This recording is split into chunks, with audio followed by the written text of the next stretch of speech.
about ICS program. Yeah. Thank you very much. Good morning. My name is Josephine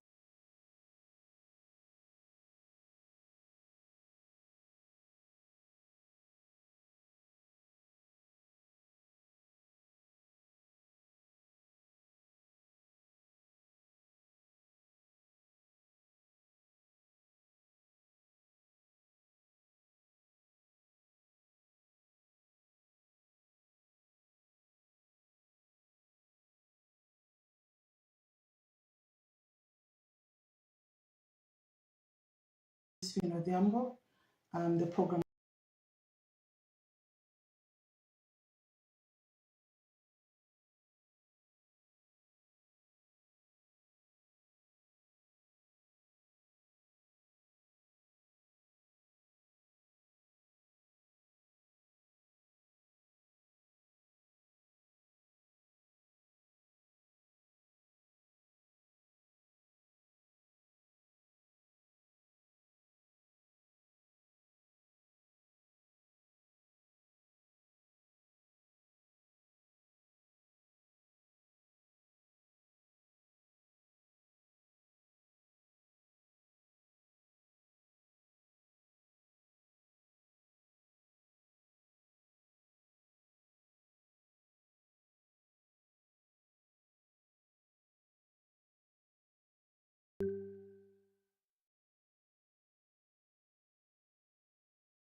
and majorly our work has been around strengthening families and protecting children, being a non-government and also men. So that is one of the key focus area because violence at family level, community, and also schools are very rampant. So we've tailored our programming by ensuring that they have access to better nutrition services, adequate health, and just encompassing around issues of nurturing care and development.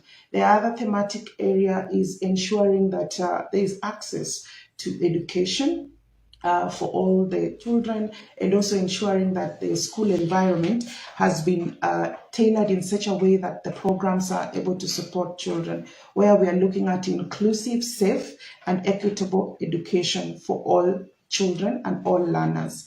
Then the last thematic area that you are working in, having worked with the families, they have unique realities and also they are positioned differently. We are ensuring that there is that bit of sustainable livelihoods. So all our programs ensure that the sustainable livelihood is a critical angle of the work that we do. So that wraps up the key focus areas for the entire organization. One I've said is around reduction or stopping any form of violence and exploitation against women, men, and children. Then the second one is early childhood care and development. The third one is inclusive, safe, and equitable education. And then also the other one is on sustainable livelihoods. So generally that is what we do around our work. And this work, we are doing it in Kakamega County, we are doing it in Kisumu County, Siaya County, Nyamira County, Nairobi, Machakos, Kilifi, Garissa. We are also doing this in Turkana, and we are doing this in Busia. We are also doing this in around areas of Muranga, generally around 14 counties in general. Yeah. Okay, maybe tell us what made you to focus on gender-based violence, early pregnancy, and HIV infections. Thank you so much. So majorly, if you look at globally, there are so many issues that the young people are facing. And yes, our programming is also tackling issues on gender-based violence. We are implementing a gender transformative skillful parenting. And this particular model of parenting is aimed at reaching out to parents, reaching out to children, and also young people within the home environment, within the school environment, and also within the community environment. We are getting them where they are. So by working collaboratively to implement a parenting program using a gender transformative lens, it means we are looking at more of equitable sharing of responsibility, equitable decision making within the household level. So communication is a very critical part of the work that we aim at, ensuring that communities, parents, caregivers, they are able to have more of a communal or relational way of handling family issues. And in the counties that have been able to mention, the rate of sexual gender-based violence is critical and it's very high. And these are things that are affecting people at the family level. And that's why investing in children and their societies is partnering with families, communities, so that we can be able to reach more people and have more of a shared decision making within the household level. So we train in our parenting program. It has that bit of gender lens where we are looking at issues of power imbalance. So we are able to ensure that power dynamics have been dismantled by the community members, by the family members, and seeing that more of like a shared role that they should be having within the households where we work. And this is not like it's forced. It's more of conversational. We link this to the realities of every household, every community, and every county where we come, and also culturally sensitive model, which now, while the method of delivery is more of participatory, you find like they're able to share key examples that are culturally or culturally relevant to them, and we are able to demystify together. And this provides them with more practical solutions that they use in terms of tackling the key issues that they are facing. So generally tackling the young people, we are focusing on families, and families has both parents and children, and also looking at statistics globally and also within the country. Young people are predisposed to the new infections on HIV/AIDS. The numbers are really high. So working closely with them, we are able to provide practical solutions together, what really works for this team, and also looking at issues on sexual and gender-based violence, and also intimate partner violence. When people are within their household level and violence occurs, then the child will be, we may not be able to have the sufficient environment that they can be able to thrive. And being that our vision is a world where every child and family thrives, then it was critical for us to design our programs around prevention of any form of violence and exploitation, which includes the gender-based violence. And by us doing this work, we don't work alone. And we don't come to the communities and leave. We stick around to listen to the community voices, while we listen to the government, listen to the leadership, and then we co-create solutions together that can be able to help us to tackle some of these critical issues. So our model in terms of the parenting work that we are doing specifically in Kakamega County, we are working within the government system. And this work, we are doing it together with the communities, together with the county government of Kakamega. So we are working very closely with the Department of Health at the county. We are working very closely with the Department of Social Services, Children and Gender. We are working very closely with the Department of Education through vocational training and learning institutions. And also we are working very closely with State Department for Children's Services and also State Department for Social Development. So these are critical direct departments that we are working closely with within the county government of Kakamega to tackle these issues, because matters sexual gender-based violence, it's not a one department show. It's something that requires a multi-sectoral approach in order to tackle, because violence can occur within the home environment. It can occur within the community environment. It occurs also within the school environment where these young people are, and also children are, and also families and parents are living. So that's why our programming is more of multi-sectoral, and is also gender transformative approach, so that it brings both men, women, and also it helps them to tackle the traditional ways of doing parenting. Like, for example, if it's the household chores, it's a woman's work. So when they find a man is doing the work, then now the community starts to either label them or speak like this is a woman's work, or anaambiwa umekaliwa. So for us as to enhance malezi bora for the children, that's why we are working together with all the departments that are relevant and contributing directly to a thriving child. And also looking at the family context, we are able to work together with all families, that is both man and woman, within that specific household. Yes. Okay, tell us, how do you engage with parents and teachers to ensure that you lower the rate of early pregnancy and HIV infections?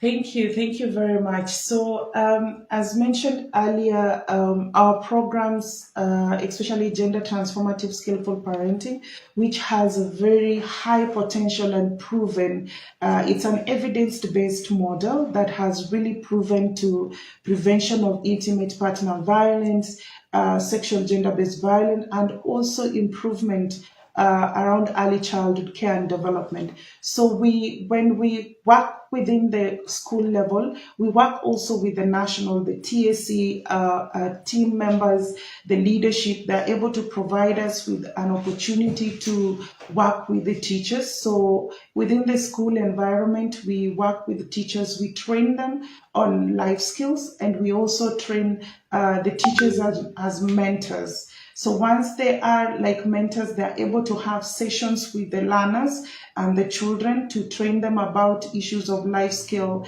around child participation, even in terms of reporting within the school environment. So these teachers have been enhanced. Apart from the learning and the teaching, they also have the capacity to engage learners in terms of how do they identify issues around violence, how can they be able to participate meaningfully to enhance their learning, and also parental engagement aspect within the school environment.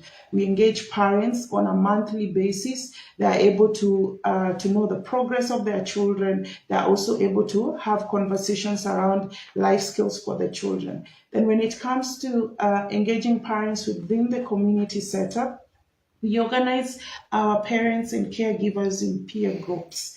So peer groups of around 18 to 25 members within the group. Then we partner with the government, access the frontline workers who are government frontline service delivery team to the level of community health promoters. So we train these community health promoters and also child protection volunteers and also lay volunteer counselors. Those are drawn from health, social services, and children's services.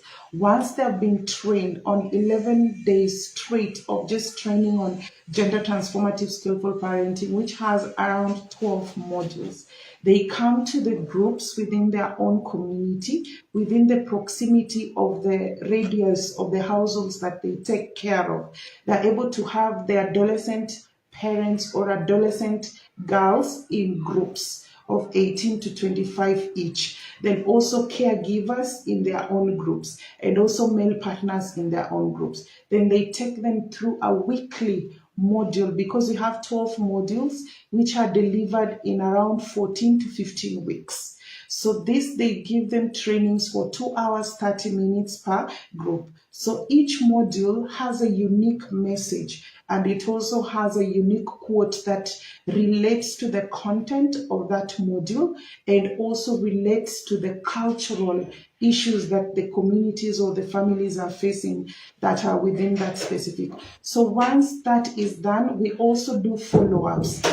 at the household level. Because once we've had the 2 hours, 30 minutes engagement with the parents within the communities, we are able to do a follow-up at the household level. So we do home visits to these parents, to these caregivers, because some of the issues, but they might have a reflection at peer level, but they would require more of one-on-one interactions. And this is where now, if the family was facing some issues like sexual gender-based violence or some form of violence within the household, they find more time with this certified frontline workforce as a gender transformative skillful facilitator who is able to have conversations with them as a couple and also with their children, give them more activities that they have been able to select that brings them together as a family. They're able to have even family meetings together. They're able to plan their finances and their resources together. So we've seen out of these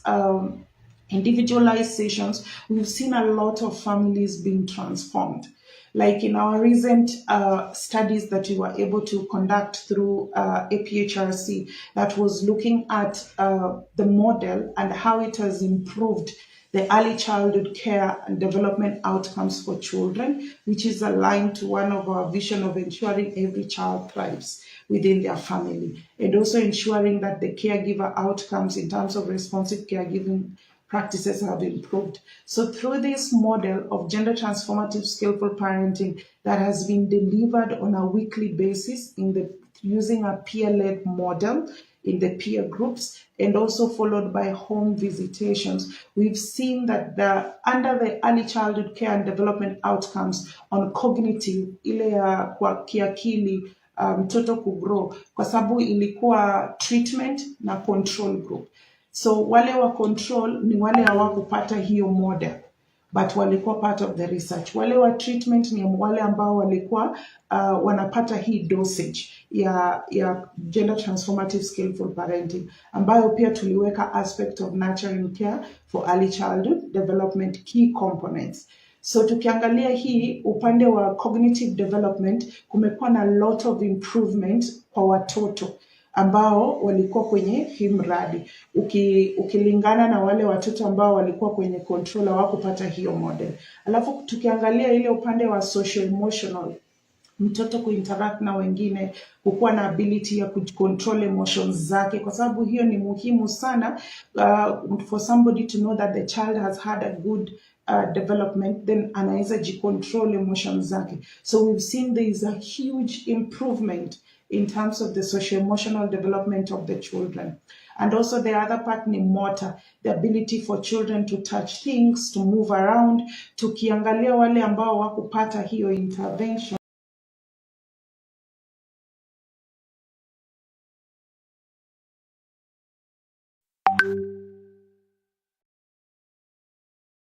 tumeona wenye walikuwa wamepata wamekuwa na more improvement. So map yao iko juu kushinda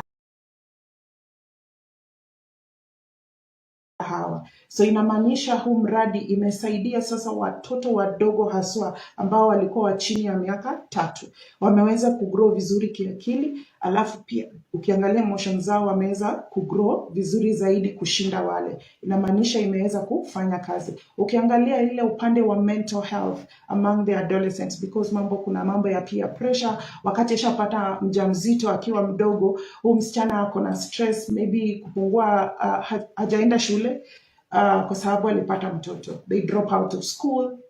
And once they drop out of school, they're stressed, no one is able to help them. So through this parenting program and the home visit follow-up, our frontline workforce that are within the government structures, they have been able to have conversations with these young mothers, their parents, and we've seen a transformation. It's like fathers who literally deny to take their children back to school because they're of anger, they have gotten pregnant a little bit earlier, but we've seen now there's a change of heart around how they can parent their children even after they have made maybe a mistake. So we are seeing fathers accepting to take their children back to school, and we are seeing the adolescent mothers themselves not having a repeat pregnancy within the program. So it means this program has the capacity, when the young people are engaged and they are provided with information early, we are seeing that they can be able to, we can delay the period in which the young girls can get pregnant. Because within the program, we've been able to see that taking place. They're getting more engaged in activities. They're going back to school, TVETs.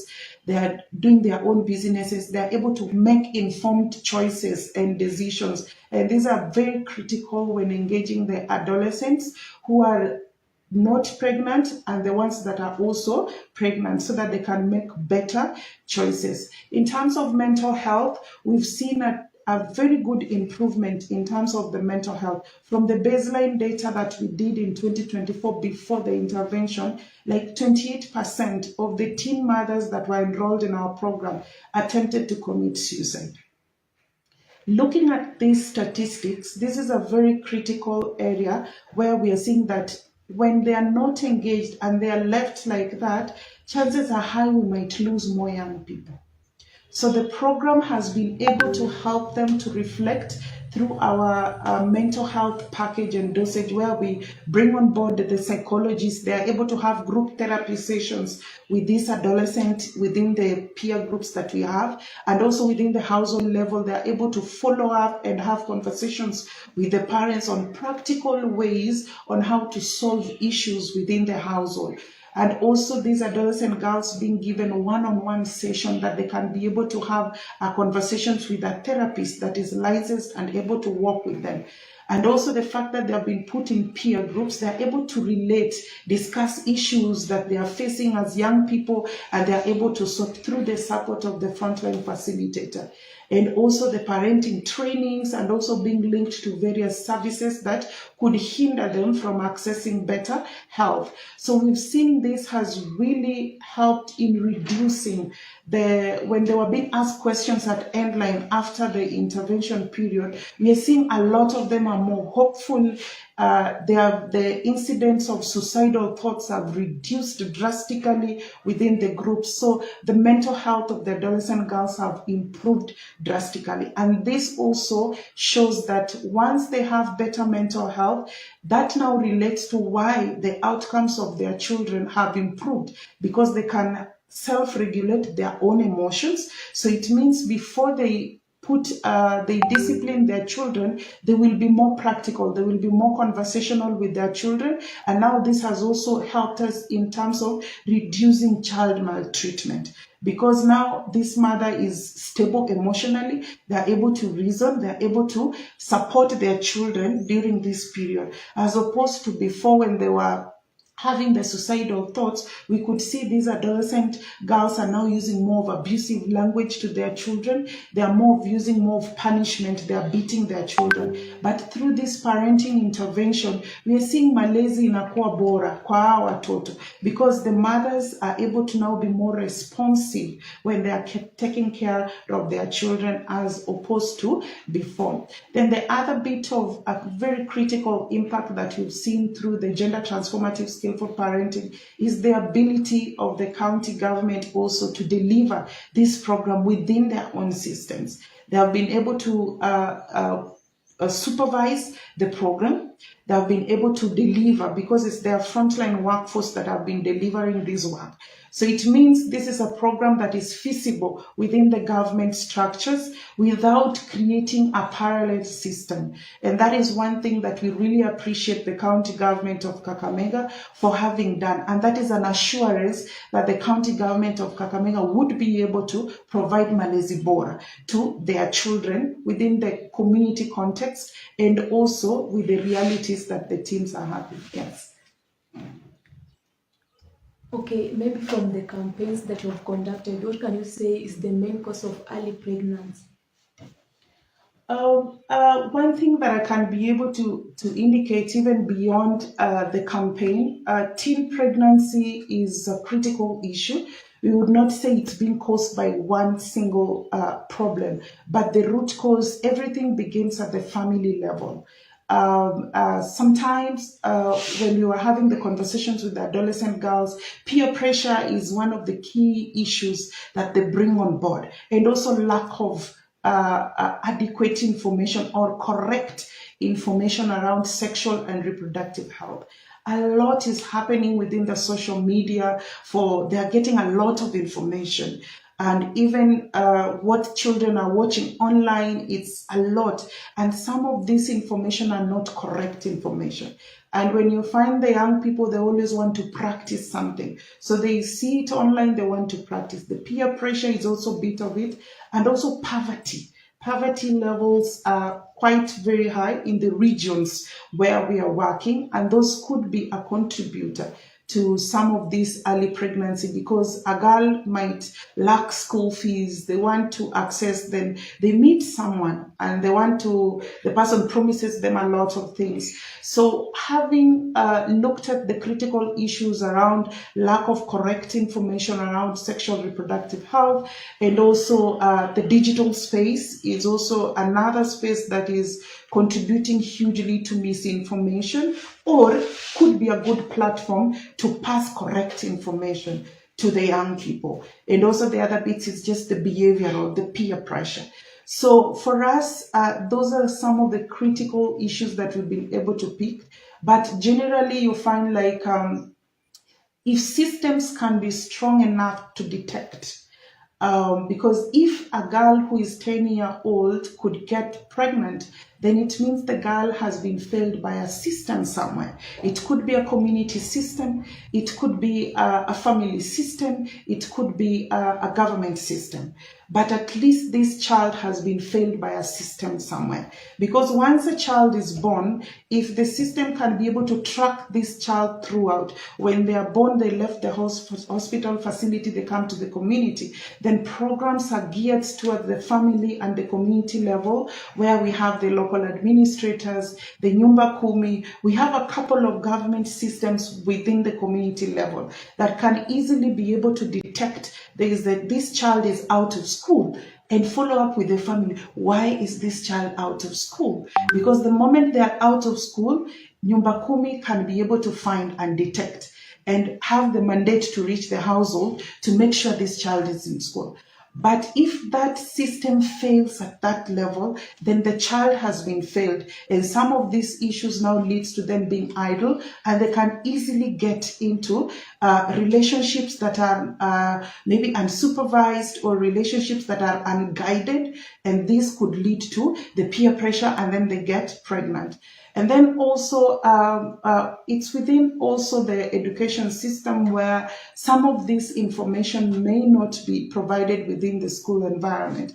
Like, for example, the correct information around sexual reproductive health. Once an adolescent, whether it's a boy or girl, has been able to understand their body very well and they own the information, they can be able to make informed decisions. But when they don't have the correct information around their sexuality or sexual reproductive health, then these adolescents are predisposed to getting information that are not correct, and that leads to them getting pregnant early, and also impregnating their peers at an early stage. So when we are able to work together the way we are doing with the county government of Kakamega, and ensuring that every system from nyumba kumi, everybody takes the responsibility at the community level. When it comes to the family level, everybody's feeling accountable and they're able to work well, then we will be able to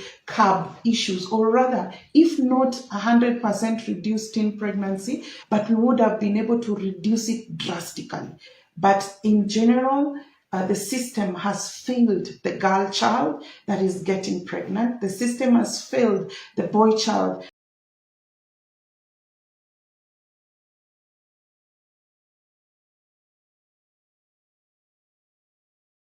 Have the community leadership that are able to provide structures that can support and follow perpetrators. Just one perpetrator in a community has been, if they can be followed up 100%, it can be a lesson to all the other team members within the community. And that's why we find like the teen pregnancy issues are so high, because a system has failed a girl somewhere, whether it's the nyumba kumi, whether it's the community administrator, even before reaching the health facility, a system has failed the girl somewhere. So as the county government or even the national government, we are able to pick up these conversations and look at where is the system failing the girl and where is the system failing the boy with the right engagement, so that we can be able to curb issues until pregnancy. Yeah.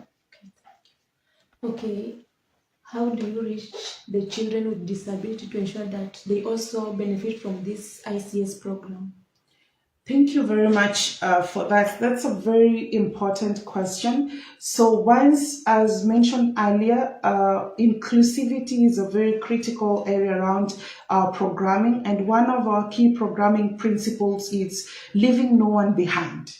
It's a critical part of the programming principles that we have, whereby we want to ensure that every child in the last village of all the areas where we are working has been able to be reached. So first, when we're doing our enrollment and onboarding, we move with the household. So whether they are living with a disability or not, we enroll them in the program. And once we've been able to enroll those children in the program, we also extend a hand of partnership to key stakeholders that are also dealing with issues of disability or children in need of special programs or special support. We also work with KISE, that is very critical in terms of issues of disability. And we are also working with organizations that are like Cheshire for Disability. We partner with them a lot to refer children who will need support for further assessment, so that they can also get the certificate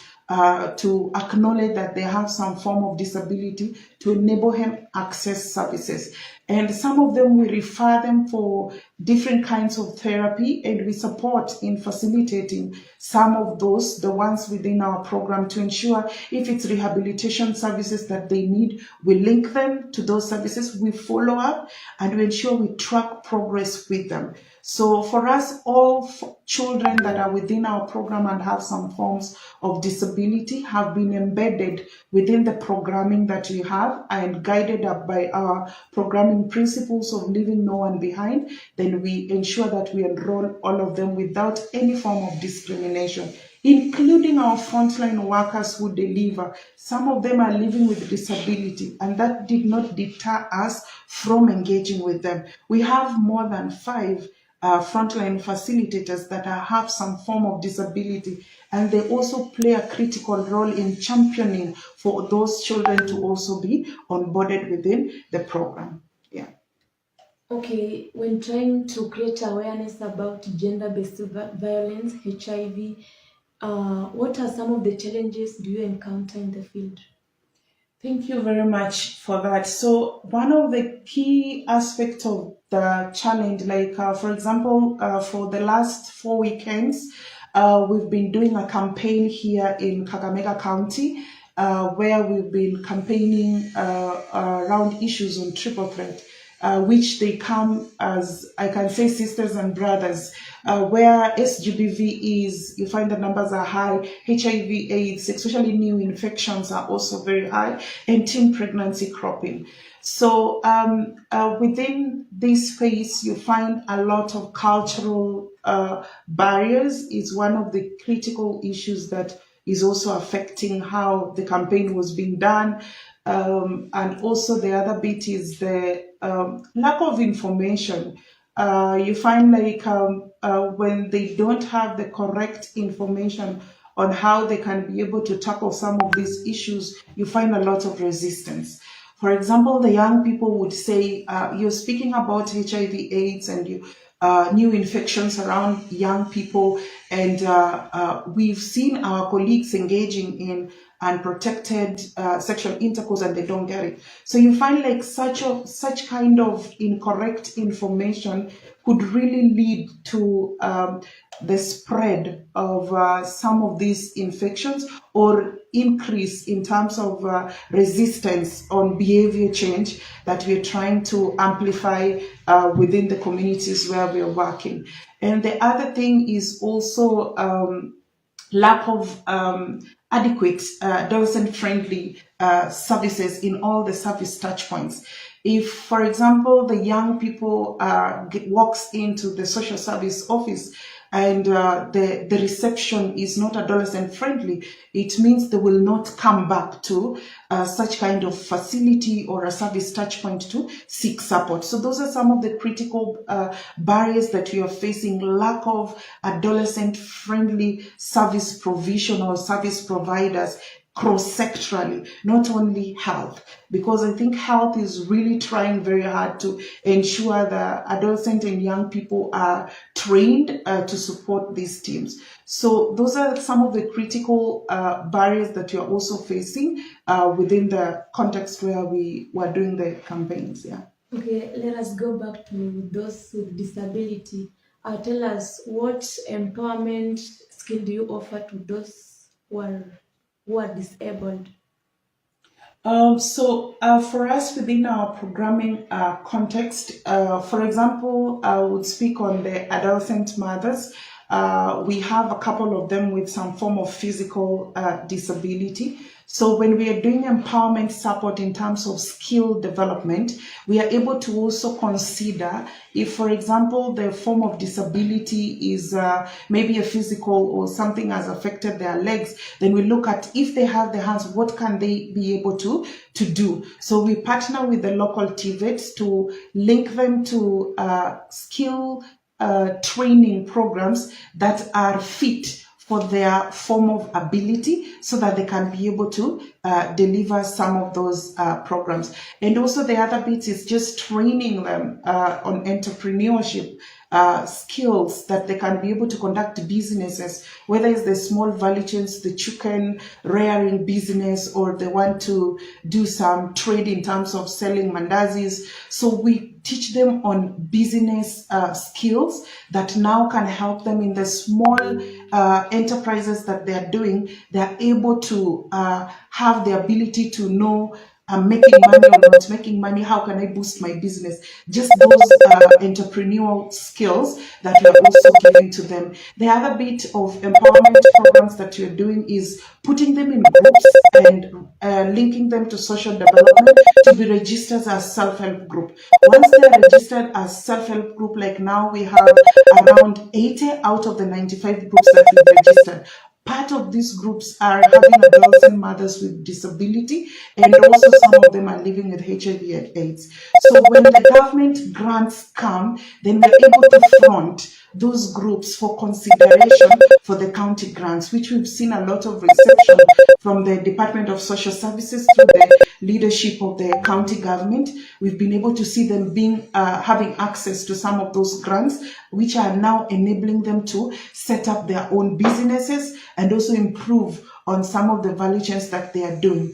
Then the other bit of empowerment in terms of the children now, these children who are having some sort of disability, we are ensuring that we give the parents information, correct information in terms of linkages to services so that they don't lock these children in their households. They are able to provide them with therapy. They're able to link them so that they can know how to care for their children with the disability and also how to care for themselves during the caring process. Because sometimes when the parents that we've been able to work with, it's sometimes a tall order on them when they are caring for children with disability with a lot of discrimination. So for us, it's expanding that awareness, even in the programs, in the community dialogues that we engage in, so that they have that conducive environment to be able to take care of these children. Yeah.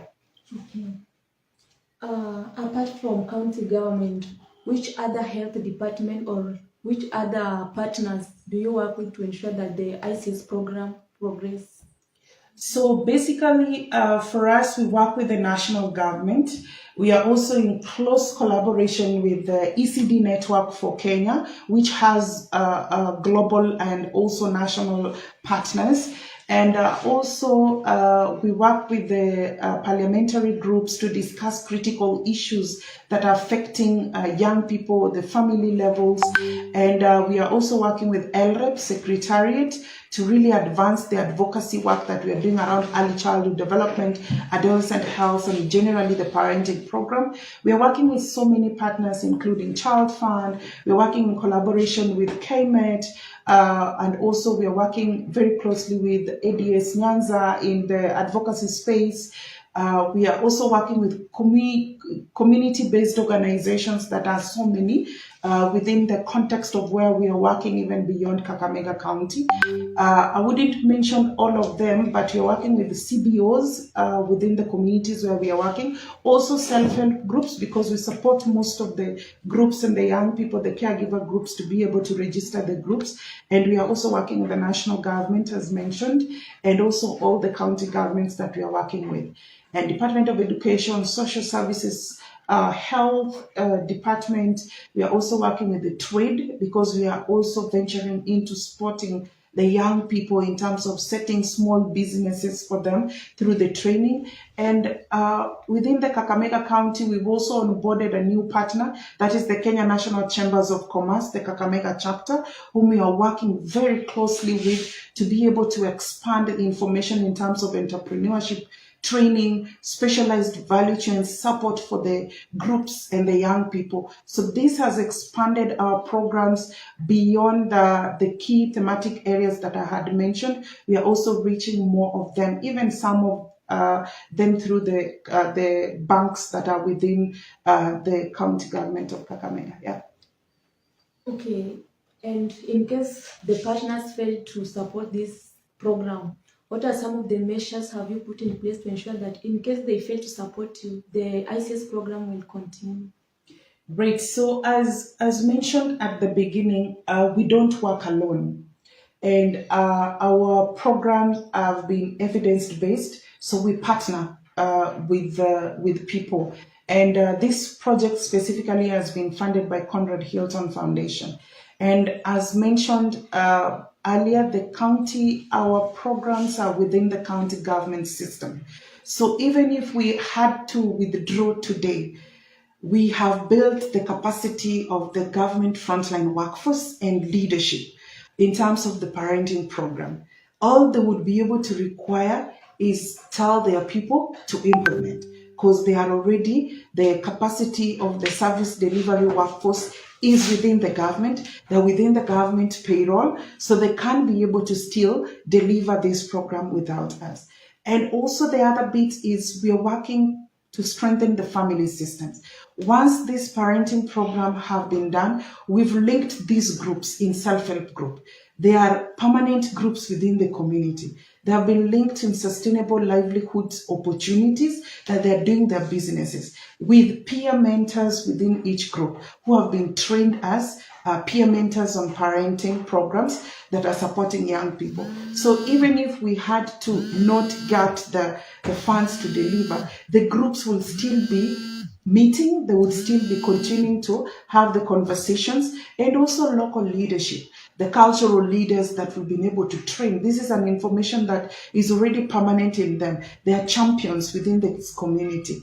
And also we've been able to train more than 523 male partners or fathers as champions of gender transformative skillful parenting. This is a huge community system workforce that can still be able to deliver this in the barazas. They can still be able to form male groups and still deliver them. And we are still planning to scale this kind of a systems approach whereby the county can still run the program within their own system and still deliver these interventions. And the parents and the caregivers that we've been able to train, the information is with them. They are practicing it within the household level. So even if we withdraw, the information remains with the family and they're still able to have better outcomes when it comes to supporting their children. Yeah.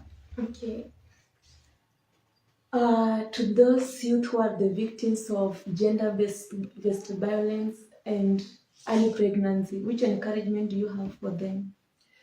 Number one is you're not alone. You're not alone. And within this space, there are several service touchpoints that you can still be able to reach. For example, if you're facing some form of violence, you can be able to walk in to the government facilities and be able to get the support that you need, or reach out to us, Investing in Children, which I'll be able to provide the contact. You can be able to call us. We can be able to reach out to you, or you can call 116 in case you're a child that would need someone to talk to. You're facing some form of violence or some threats that you feel that you can be able to be supported. You can be able to reach out to that. So the biggest encouragement I want to inform all those who could be facing or could be supporting somebody who could be facing some form of violence. Let's all be champions of preventing any form of violence that could be happening within our communities. And I want to encourage you, like, you're not alone. You have a huge support system that exists, and us as Investing in Children and their societies, our number one priority is prevent any form of violence against women, against children, and against men. Once you're able to reach out to us, we would be able to provide you with the contact details that can help you. And also the county government have safe spaces within specific regions that you can be able to seek shelter as your issues are being sorted out, whether it's in terms of needing paralegal support, the pro bono lawyers. You can be able to reach out to the key service touchpoint social development office within your sub-county, and those are the linkages that we have, and we can be able to get those information. And lastly, just to encourage a mother there, a father that is facing some form of violence, a child, just dial 116. You can be able to get someone that you'll be able to talk to. They'll be able to listen to you, and we will be able to help you more. Feel encouraged and keep fighting. Use your voice as a weapon that can be able to help you to get out of a risky situation. Thank you. Tell us, what are some of the objectives, goals that you have as an ICS program that you're looking forward to achieve for the benefit of the society and the youth? Thank you very much. So number one, are tied very closely to our vision. We are driven by, we want a world where every child and family thrives. And family, this would include all, whether it's men and women. So that is one thing that drives us as an organization, whereby every space where we go, we want to see children thriving, we want to see families thriving. And that's why we are continuing to implement this program through a government. So that when we reach to the government and other partners, we are able to reach more people and within a short period of time. Our target is to reach 2 million parents, or rather families. So looking at this 2 million between 2026 to 2030, it's something that we cannot be able to do alone. But we still want all children and families thriving. So that's why that is one of the critical areas that really drives us. Then the other thing that really drives us is stopping any form of violence and exploitation. Another key objective area that we are looking at. And through this, we want the children to feel safe in their homes, to feel safe in the schools, and feel safe in the communities where they are working. And that's why we are partnering with schools that you're working with. We are partnering with the community members to expand this model on parenting that has a gender transformative approach, so that they can be able to know in every home environment, a child needs to feel safe. That is by empowering the caregivers to have that shared responsibilities in terms of caring for the children. Reduce power imbalances within the household, the power dynamics, which now have a huge contributor to sexual and gender-based violence, have a huge contributor to an environment that is full of violence. So once we sort that, we are very sure within the household environment, the child will be able to be safe away from violence and any form of exploitation. When it comes to partnership with the community as a key objective area that you're looking at, the community system, that from the Ngao, the entire Ngao team, the county administration, all of them, the cultural leaders, the elders, these are key influencers and people of voices who can be able to speak something and the community listens to them. Those are the teams that you are moving to partner with, so that they can have this information that can really help in transforming the system at that community level. And once we do that and we are able to be sure that in the entire space where we are working, that community system has the correct information around issues on accountability, on parenting, accountability in terms of responding to any form of violence, and they're also able, the critical team that can help curb the kangaroo, because the moment the kangaroo court still exists, exploitation of children would continue because there is a cover-up somewhere. So that's why we are very keen on still partnership with the Ngao team, the cultural leaders, the elders, so that we can be able to have a conversation around protection of children within the community. Then that will assure us, as investing in children and their societies, that children will be safe in their own community. Then as we scale that from the community now within the family systems, as mentioned, then now within the government, we have policies. We have to partner with the county government, the national government as policy formulators, so that we are able to bring the voices of these people, the voices of the family members, the voices of the children in the policy making table. So once these policies are formulated that also has the voice of the people, then there will be that umbrella of protection in terms of the laws that are being formulated at the national and also the county government. So that angle, we are very sure that the systems will be able to provide that provision to and protection to the children. The other bit of the objective that you're also keen at is ensuring that the children are thriving within their early years. And this is more of a nurturing care aspect of it. So we've been able to also look at the sub-county systems, that is the technical working group, people who bring the voices of the community members, the voices of the vulnerable team within the technical tables. That is at the sub-county level and also at the county level. By working with them, our main objective is to strengthen that sub-county technical leadership so that they can be able to provide a very good and quality service delivery and protection for the children, ensuring that the nurturing care aspect of it has also been incorporated. And that we've done massively in all the counties where we are working, including the county government of Kakamega.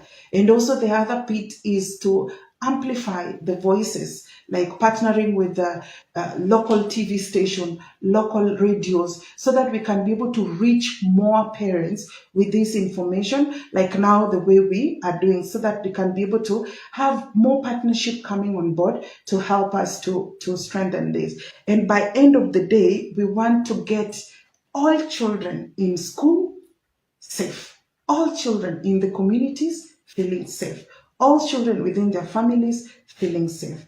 The other bit is to also ensure that as they are feeling safe, they are happy within the family. They are living a dignified life within where they are working. And in all that, we will be having a world where every child and every family thrives. Okay, thank you. Last week, you were at Malava Sub-County. Now, for the benefit of your targeted group or audience, tell us your next step. Thank you very much. We've had a very successful campaign, which was more into health promotion, providing the correct information around sexual reproductive health for the young people, with a keen focus on unpacking issues around behavior change around adolescents, and also HIV/AIDS, and also teen pregnancy and sexual and gender-based violence. So we've been able to have this campaign in Shinyalu and Malava sub-counties, successfully reaching more than 4,500 young people. That is adolescent girls, adolescent boys, between the ages of 10 to 24 years. And out of these 4,500, we've managed to have 3,300 successfully accessing integrated services. That is from HTS, from SGBV services, from immunization, from family planning, from the health information that they are able to get within the spaces, and also mental health support. A psychologist were on board to be able to speak to them. So this is a very huge impact in terms of the information that they have been able to receive, and also accessing services within a span of just 4 days. We have more than 3,500 young people comfortably making the right choices to access services, get different kinds of screening that they were able to be conducted, and also got some treatment, and also had very clear pathway being provided to them on continuous follow-up. So as we are gearing towards our scale as the Kuimarisha project in Kakamega County, we are looking at expanding to 3 more sub-counties within the county government of Kakamega. And these 3 sub-counties will also be informed. As mentioned, we co-create. We believe families are unique. So we want to ensure that as we are expanding to 3 more sub-counties and still retaining our presence in Shinyalu and Malava, then the county government would be able to have roundtable discussions with them, which are the priorities that also we need to come on board to expand. And this will be based on the statistics around adolescent pregnancy, around SGPV, and also around other child multidimensional issues that children are facing. If they're high in those sub-counties, there will be the first 3 priorities that we'll be able to expand to. And we are also expanding to additional county, that is Nyamira County, with this program, having had a very huge impact in terms of improving early childhood care and development, proven through the RCT research that was done, and also improving mental health, also improving the caregiver outcomes. We are now expanding to a new county, which is Nyamira County, and we're still going to use the similar approach of working with the government. As we onboard ourselves in that county, we are also going to ensure that we are closely looking at the statistics, because our aim is also to reduce or even just have 0 teen pregnancy. We might be targeting the adolescent teen mothers because we are responding, but we are also keen on the next phase of the program is prevention of teen pregnancy. The sub-county where we are going to work multi-sectorally to ensure that within that span of 3 years, the trend in terms of teen pregnancy can be able to be reduced. That is our keen focus as we are responding and targeting the teen mothers. We've also been able to, as a lesson that we've learned through the implementation with the county government and also interacting with different families, we are seeing a trend of 10 to 14 new teen pregnancy also increasing in that cohort. So for the next steps as an organization, through the Kuimarisha project, we are expanding the age category that we were looking at. In these last 3 years, we've been working with 15 to 19 years. But now we are going to expand from 10 to 14. That's a new cohort we're bringing on board. So we are going to work with 10 to 19 years, with 10 to 14 as a separate cohort who will be having their own facilitator specialized to enhance their capacity, do the visitations at the household level, and also escort them to service delivery based on the need, and return them to school, the 10 to 14. Then now continuing also with the 15 to 19, similar approach in their own peer group, and also being able to train them. So that we're going to look at from 2026, from October, 1st of October, until 2029, 2030. Yes.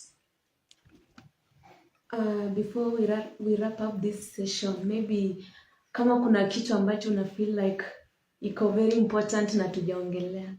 Yes.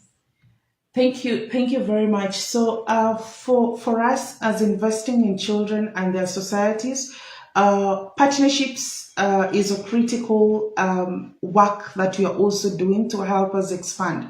We want to reach 2 million people. We cannot be able to do this alone. Yes, we will be working through the government systems to be able to help us reach more, but we are calling on partners that could be able to work with us through this space on implementing the gender transformative skillful parenting, adolescent programming, where we have a lot of expertise, but still expanding our scope with partnership that through resources, whether it's in kind, technical, we could be able to reach more people. So that's our call to the corporates that could be able to have an interest in working with us around those 4 thematic areas, and also other individual groups that could be interested to work with us. We call upon partnership that could be able to have a meaningful engagement with the young people, and we are more than willing. We're looking forward to having a huge campaign in the next couple of months that could also be able to help us expand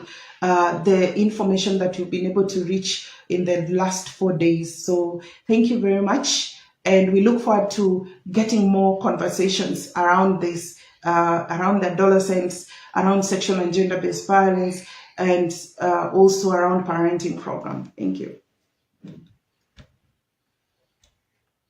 Na asante sana Josephine Odhiambo ambaye ni mratibu wa afya ya watoto na vile vile vijana ambaye pia anahakikisha kwamba vijana wanapata kuhamasishwa kuhusu mimba za mapema, vile vile maambukizi ya virusi vya ukimwi, na vile vile wanahakikisha kwamba hawapati kudhulumiwa. Kwa hivyo huo ndio mwisho wa mazungumzo yetu kuhusu malezi bora. Jina langu ni Randari Joseph.